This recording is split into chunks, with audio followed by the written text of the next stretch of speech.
Very special guest here on the Ford Sports Extra tonight. We go back a whole ways together. Little Joe Washington from Oklahoma. How about it, Joe, huh? Back to the 70s? Hey, we do go back a long way, Chris.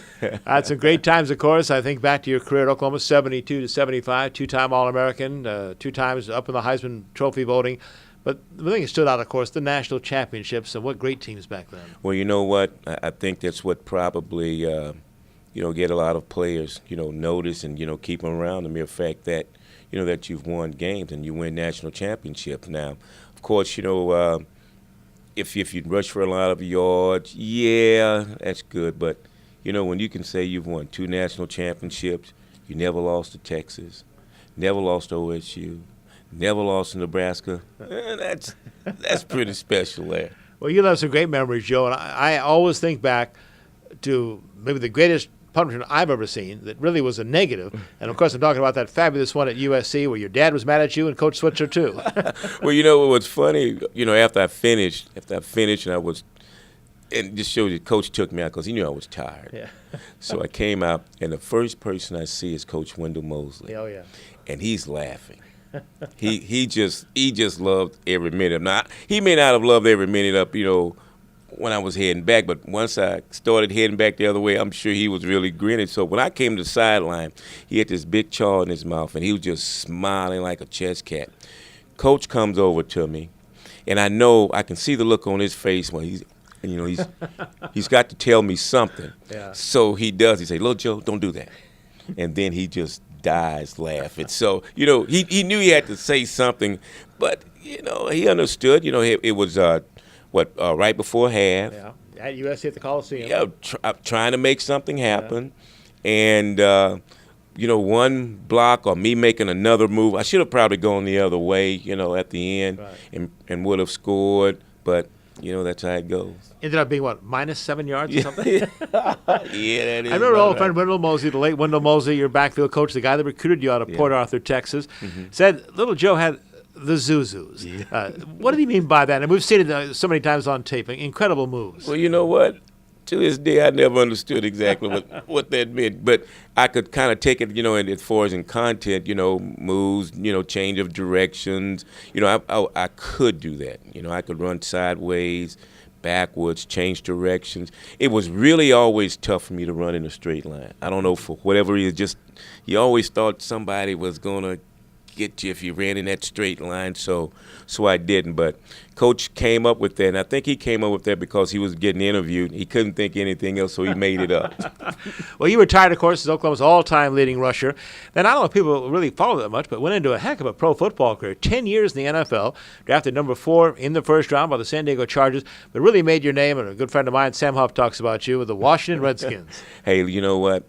I was a huge Charger fan and a huge Colt fan.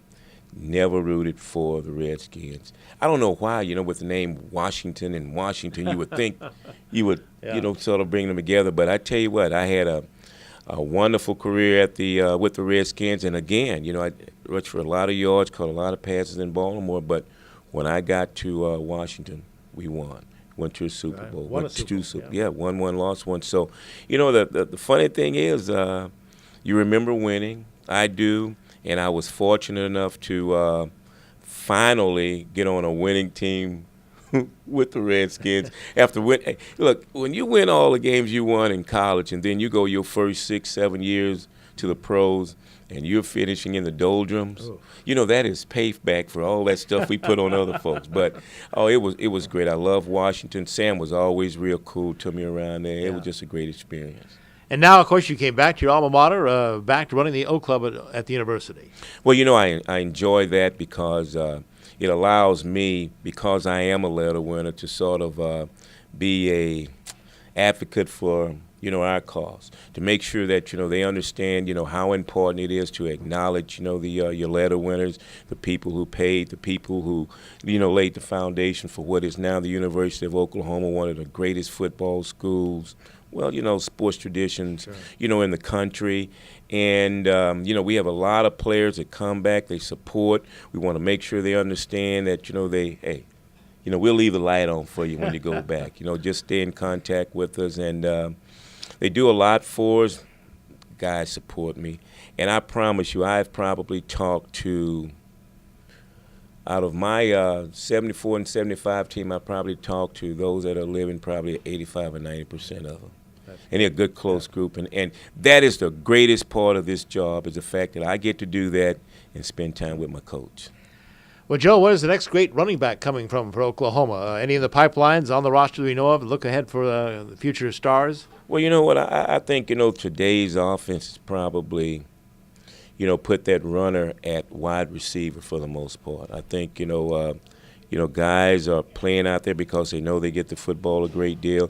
They're getting a chance to get the football in space, so that allows them to be able to run the football a little bit more. But I think it's going to be tough unless, in high school they start changing their thought process on giving the football to the kid and making sure that he can practice those skills running in between the tackles where there aren't a lot of wide spaces or anything.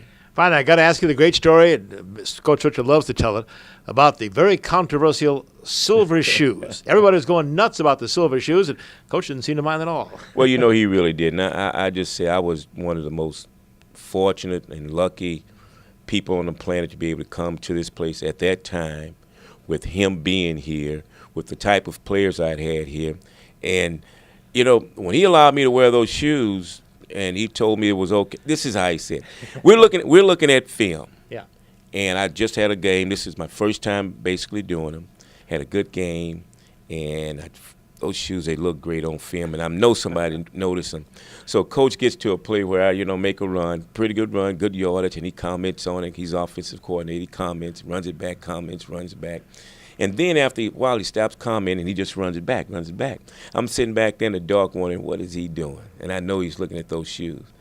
And I'm hoping he doesn't say anything. But what he does, he turns the projector off, and he hollers back at me, "Little Joe, what are those things on your feet?" And you could barely hear him. I say, "Coach, those are my silver shoes." And I'm just waiting for something else to come out. And he says, "Okay." Turns the projector back on. Never says another word. And that's typical Coach. And like I say, one of the greatest things about me being back here at this particular time is I do get to spend time with him. Joe, great to have you back. Thanks for all the great memories and the long-time friendship. Thank you, Joe. Hey, my pleasure. Joe Washington on the Ford Sports Extra.